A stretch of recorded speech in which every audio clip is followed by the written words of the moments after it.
dans le Seigneur, nous sommes très heureux de nous retrouver encore une fois de plus dans ce nouveau mois avec notre service de la semaine. En commençant par aujourd'hui, nous aurons nos 3 jours de jeûne et prière pour nous renforcer spirituellement. Et dans ce moment où Dieu a parlé par son serviteur, notre papa dans la foi, je suis un enfant de la destinée. Je voudrais que nous puissions prier pour la parole que nous allons bientôt écouter. Père, dans le nom de Jésus, parle-nous comme tu nous as jamais parlé. Cher Saint-Esprit, communique-nous la pensée du Père. Nous voulons que nous soyons éclairés par la parole. Parle-nous dans le nom de Jésus. Amen. Bien, peuple de Dieu, nous sommes dans un mois où nous devons chercher la direction divine dans toutes choses que nous allons faire, parce que Dieu nous fait marcher dans le chemin que nous n'avons jamais pris auparavant. Voilà pourquoi nous avons besoin de sa direction. Nous allons partager chaque mercredi le thème « Comprendre le merveille de la direction divine ».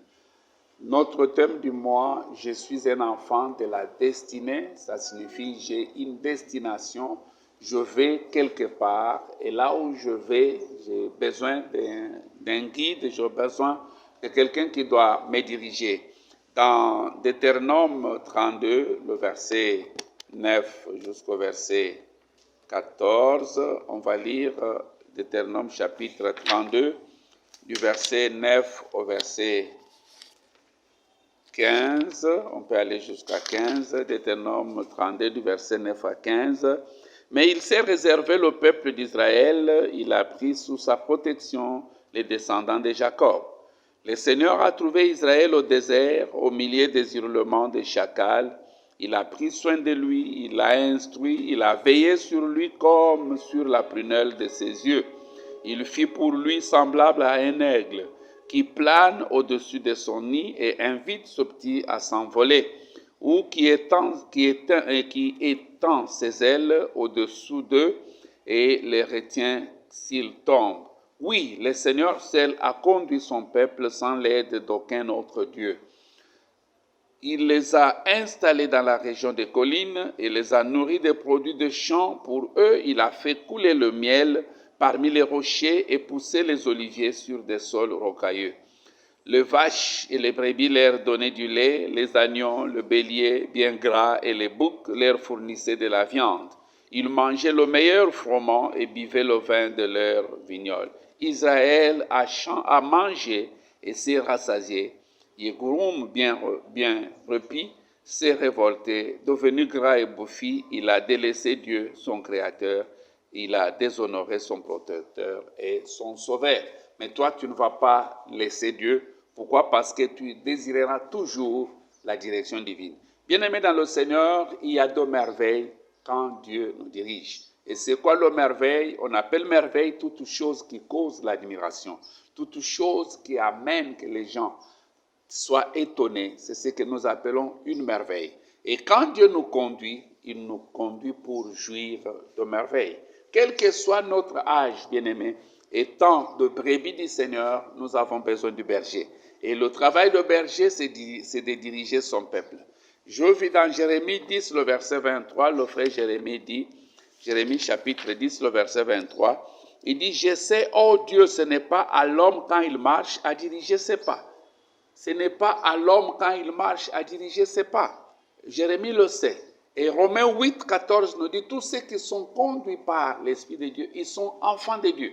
Étant enfants de Dieu, nous désirons la direction divine, nous devons vouloir cette direction. Et bien aimé dans le Seigneur, ça c'était le secret du petit David. David, partout, il cherchait toujours à être conduit par Dieu. David il a vu que comme la vie c'est un voyage, j'ai besoin d'un guide. J'ai besoin que le Seigneur me dirige, qu'il me montre ce que je dois faire. Regarde ce qu'il dit dans Psaume 5, le verset 5. Le jeune David, connaissant ce secret, il a désiré la direction divine et toute sa vie, il avait besoin que de Dieu pour le diriger. Il ne pouvait rien faire sans demander à Dieu. Dans Psaume 5, le verset 9, il dit, « Seigneur, tu es un Dieu loyal. Sois mon guide à cause de mes adversaires. Aplanis devant moi le chemin que tu m'appelles à suivre. Il dit, sois mon guide, sois mon directeur, sois mon dirigeant, sois mon berger. Pourquoi? Parce que David savait que lorsque Dieu te conduit, il ne peut te conduire que vers le vert pâturage. Voilà pourquoi il dit dans Psaume 23, il chante ses problèmes, il dit, le Seigneur est mon berger et je ne manquerai de rien. Je l'ai dit bien aimé et je le dirai toujours. Si dans un domaine de la vie tu manques quelque chose, pose-toi la question, qui est ton berger dans ce domaine-là? Mais si Dieu est ton berger, tu ne manqueras de rien. Il dit, l'Éternel est mon berger, je ne manquerai de rien. Il me fait reposer dans de verts pâturages. Il me conduit toujours vers les eaux qui sont paisibles. Bien-aimé, quand tu es conduit par Dieu, il n'y a que la grâce et le bonheur qui peuvent te suivre. Je vois la grâce localiser quelqu'un.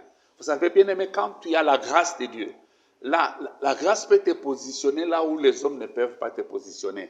Peut-être on a besoin d'un tel titre au niveau des diplômes et toi tu n'as que les diplômes d'État. Tu arrives et on te prend. Pourquoi? Parce que tu as été conduit par Dieu.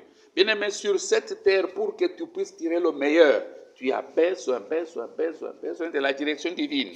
Dans Ésaïe 58, le verset 11 à 14, écoutez ce que l'Éternel lui-même dit, Ésaïe 58, le verset 11 à 14, la Bible nous dit, « Le Seigneur restera ton guide, même en plein désert, il te rassasiera et te rendra de force. Tu feras plaisir à voir, comme un jardin bien arrosé, comme une fontaine abondante dont l'eau ne tarit jamais. Alors tu releveras les anciennes ruines et tu rebâtiras sur les fondations abandonnées depuis longtemps. On te nommera ainsi le peuple qui répare le brèche de murailles et redonne vie aux ruelles de la ville.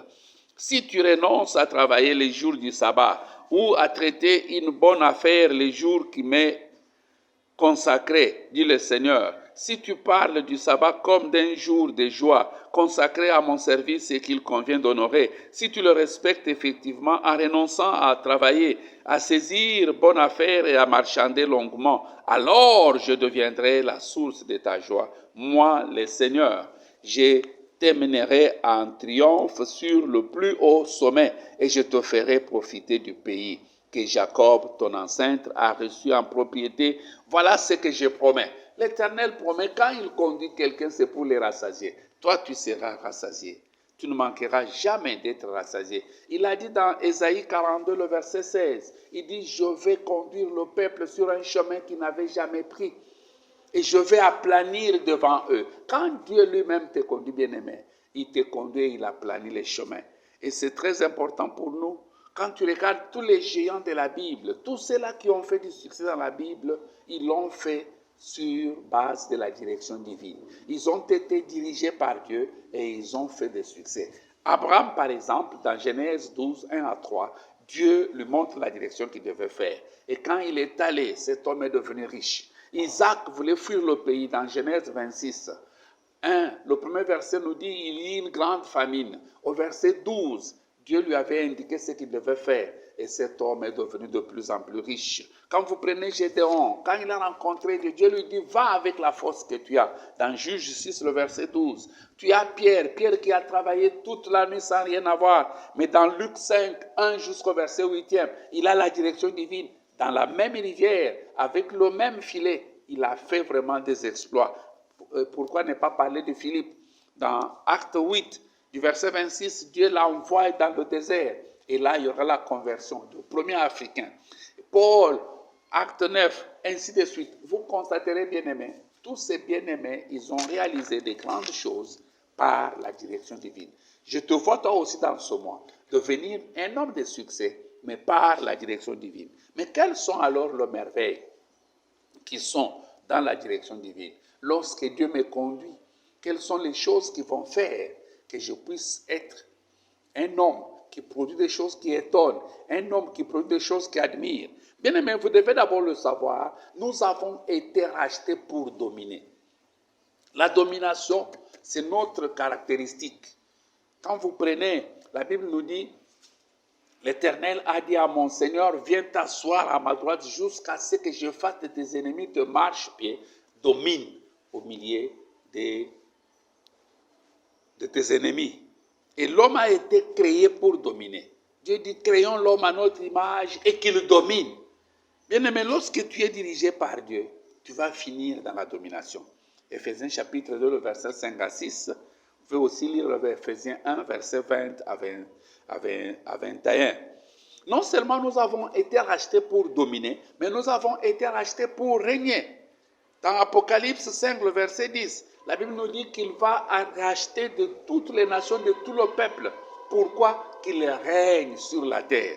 Bien-aimés, nous sommes rachetés pour régner. Et là, lorsque pour régner, pour dominer, nous avons besoin de la direction divine. Et le merveille que nous allons voir aujourd'hui, le premier merveille, lorsque tu es conduit par Dieu, il y a la présence divine qui t'accompagne. Dans Exode 13, bien-aimé, lorsque Dieu conduisait son peuple, c'est lui-même qui est passé devant. C'est Dieu lui-même qui passe devant. C'est ça la différence avec les autres personnes. Quand quelqu'un te conduit, il peut te conduire, il est chez lui, il t'envoie la carte, il te dit voilà. Non, mais lorsque Dieu lui-même te conduit, c'est Dieu lui-même qui passe devant. Exode 13, le verset 17 dit, lorsque Pharaon laissa partir les Israélites, Dieu ne leur fit pas prendre le chemin du pays de Philistins, bien que ça soit le plus direct. Donc c'est Dieu lui-même, le Seigneur, le verset 21, pour gagner du temps, la Bible nous dit, les seigneurs le précédaient des jours dans une colonne de fumée pour les guider le long du chemin et des nuits dans une colonne de feu pour les éclairer. Les Israélites pouvaient ainsi marcher jour et nuit. Quand Dieu te conduit, il n'y a pas de repos. C'est-à-dire que tu as du succès jour et nuit. Il les conduit les jours avec la colonne de nuée. C'était pour les protéger. Les jours, tout est clair. Et la nuit, il avait la colonne du feu pour qu'il y ait la lumière afin qu'il puisse voir. C'est pourquoi je suis venu déclarer à quelqu'un, quelle que soit la nuit économique, toi tu vas marcher. Ces gens marchaient jour et nuit. Quand tu es dirigé par Dieu, il n'y a pas de repos. Tu vas, avec la présence divine, tu vas aller loin. C'est Dieu lui-même qui dirige son peuple. Il est devant. Quand Dieu te conduit, lui-même, il est devant. Il est devant pour aplanir. C'est comme ça que nous avons vu dans Ésaïe 42, le verset 16. Il dit, je vais conduire les aveugles sur un chemin qu'ils n'ont jamais pris, mais je vais aplanir pour eux le chemin. Je vois Dieu aplanir, enlever tous les obstacles, tout ce qui pouvait t'empêcher de jouir du succès dans ce mois d'août. Je le vois, Dieu le déplacer dans les noms puissants de Jésus. Deuxième merveille que nous avons lorsque Dieu nous conduit, nous allons réaliser de percées surnaturelles.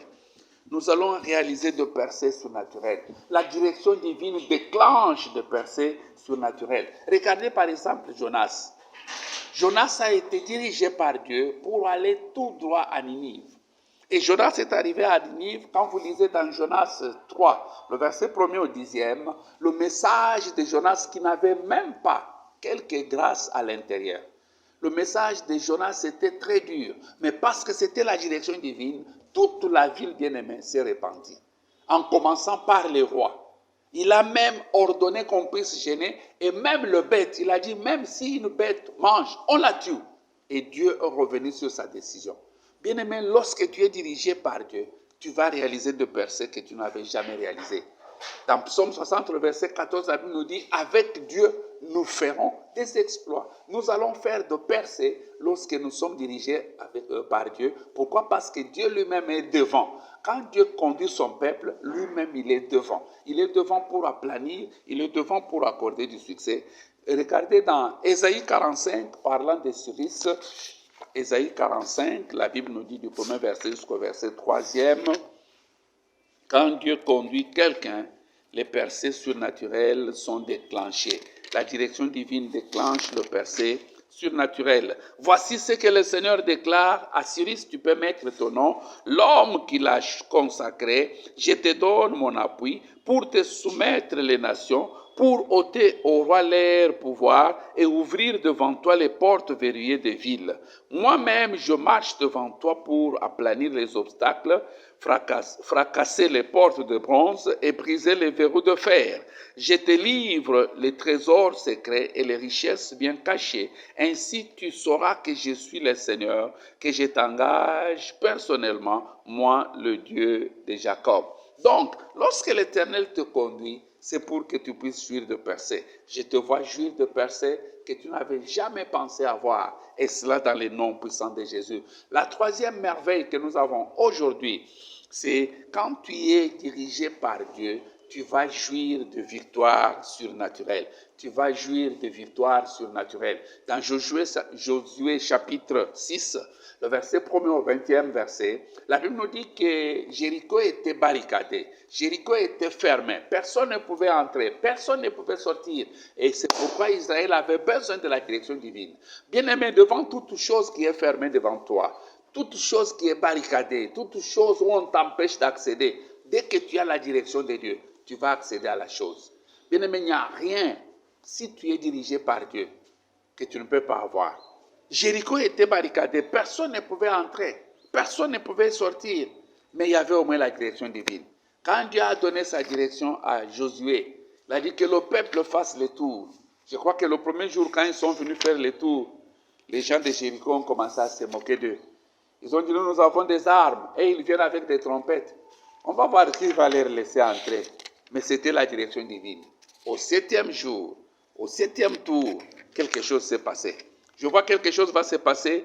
Lorsque tu accèdes à la direction divine, tu vas jouir de victoires faciles. Regardez par exemple David dans 2 Samuel 5. David est en train de demander la direction chez Dieu. Au verset 18e, la Bible nous dit, les Philistins arrivèrent et se déployèrent dans la vallée des Réphaïtes. David consulta le Seigneur. Dois-je aller attaquer le Philistin? Demanda-t-il. Les livrerai-tu à mon pouvoir? Va les attaquer, répondit le Seigneur. Certainement, je te les livrerai. David se rendit donc à Baal-Pérasim, où il battit le Philistin. Il déclara, le Seigneur a fait devant moi une brèche dans le rang de mes ennemis, comme un torrent dans une digue.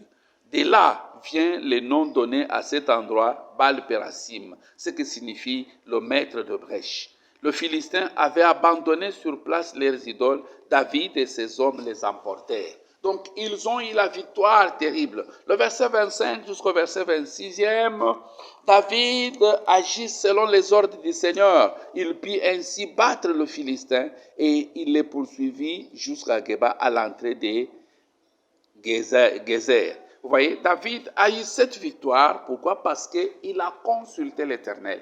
Bien-aimé, je te vois partout où tu seras, réaliser de victoires que tu n'avais jamais réalisées. Et cela dans le nom puissant de Jésus. Mais tu ne peux réaliser de victoires que lorsque tu es conduit, lorsque tu es dirigé par Dieu. C'est pourquoi tu ne dois pas aller sans Dieu. Josué a vécu cela. Il a envoyé le peuple sans consulter Dieu. Il a dit, Haï, c'est un petit village. Envoyons seulement un peu de gens. Il n'a pas consulté Dieu et il a connu la défaite. Mais toi, dans la vie, tu ne connaîtras jamais la défaite. Et cela dans le nom puissant de Jésus. Merci de nous avoir suivis ce soir. Levez-vous là où vous êtes. Nous allons prier pour que le Seigneur nous dirige. La vie, c'est tout un voyage et ce voyage a besoin de la direction divine. Parce que demain, nous ne savons pas ce qui peut arriver. À 15h, nous ne savons pas. À 18h, nous ne savons pas. À 20h, nous ne savons pas. Nous vivons le présent, mais il y a un Dieu qui connaît tout. Voilà pourquoi tu vas prier. Tu vas demander à Dieu de te diriger. Ne fais rien si ce n'est pas Dieu qui t'a dit de le faire. Élève ta voix là où tu es et commence maintenant à prier. Papa, dans le nom de Jésus, je viens te prier, oh Dieu, pour que tu puisses me diriger, que tu me guides, tu m'orientes, comme David t'a demandé. Toute sa vie, Seigneur, sa vie était un succès parce qu'il était dirigé par toi. Je voudrais, Seigneur Tout-Puissant, que tu me diriges, que tu me conduises, que je ne fasse rien sans toi. Merci notre Père parce que tu le fais. C'est dans le nom précieux de Jésus que nous avons ainsi prié. Amen. Bien-aimé dans le Seigneur, après avoir fait une telle prière, Dieu va te conduire, il va te diriger. Mais il y a certaines personnes dont cette prière n'est pas encore arrivée chez Dieu. Pourquoi? Parce que la première prière d'un pécheur que Dieu attend de lui, c'est la prière de repentance. C'est la prière d'acceptation de Jésus comme Seigneur et Sauveur de sa vie. En ce moment-là, Dieu va écouter toute ta prière. Peut-être que tu as prié avec moi pour que Dieu te dirige, mais Dieu ne dirige que ses enfants. Dieu ne conduit que ses enfants. Comment on devient enfant de Dieu? Simple. Lorsque vous recevez Jésus dans votre cœur comme votre Seigneur et Sauveur, lorsque vous lui ouvrez votre cœur et vous l'invitez d'y entrer, une fois qu'il entre, tu deviens enfant de Dieu. La Bible nous dit à tous ceux qui l'ont reçu, ceux qui croient en son nom, il leur a donné le pouvoir de devenir enfants de Dieu. Romains 8, 14 nous dit, ceux qui sont enfants de Dieu, ils sont conduits par l'Esprit de Dieu. Voilà pourquoi vraiment je t'invite, là où tu es, mets juste ta main droite sur la poitrine et fais cette prière avec moi, à haute voix. Là où tu es, tu seras sauvé et tu deviens enfant de Dieu. Et là, Dieu peut commencer à te conduire. Dites après moi à haute voix, Seigneur Jésus, je reconnais que je suis un pécheur. Je ne peux pas me sauver moi-même. J'ai entendu ta parole. J'ouvre mon cœur. Sois mon Seigneur et mon Sauveur personnel. Pardonne mes péchés que je fais consciemment ou inconsciemment. Inscris mon nom dans ton livre de vie. Aujourd'hui, je crois de tout mon cœur et je confesse de ma bouche que tu es le Fils de Dieu. Tu es mort pour mes péchés. Tu es ressuscité pour me justifier. Aujourd'hui, je suis justifié. Je suis né de nouveau. Je suis enfant de Dieu. Au nom de Jésus. Amen. Bien-aimés dans le Seigneur, après avoir fait une telle prière, vous êtes enfant de Dieu et sachez-le, Dieu va commencer à vous conduire. Comme tout enfant a besoin de grandir, toi aussi, tu as besoin de grandir. Tu cherches une église, si tu n'es pas dans cette ville de Kinshasa, cherche une église où Jésus est prêché en vérité et en esprit. Joins-toi à cette église et grandis par la parole et la prière afin que tu puisses vraiment devenir grand. Mais si tu es dans la ville, nous sommes sur la route de Matadi, numéro 5, juste en face de la station indienne, au niveau du triangle de la Cité Verte, dans la commune de Mongafula, quartier du Meuse. Nous vous attendons. Ce 16, nous allons venir célébrer le Seigneur avec vous. Et chaque lundi, nous organisons les cours de fondement de base pour permettre à nos enfants de grandir. Chaque mardi, nous sommes là sur la montagne de prière. Et là, c'est à partir de 16h30. Mardi, nous sommes là sur la montagne de prière. Mercredi, nous sommes là avec notre service de communion, comme aujourd'hui. Et dimanche, nous avons 2 cultes, mais avec les nouveaux ordres, on verra, on peut faire 2 ou 3 ou 4 cultes. Que le Seigneur vous bénisse. Ne manquez pas à l'un de nos cultes. Le culte de dimanche, le premier commence à 7h et les autres, on vous donnera l'heure où cela va commencer. Que le Seigneur vous bénisse. On se retrouve demain dans notre culte de renforcement spirituel. Soyez bénis.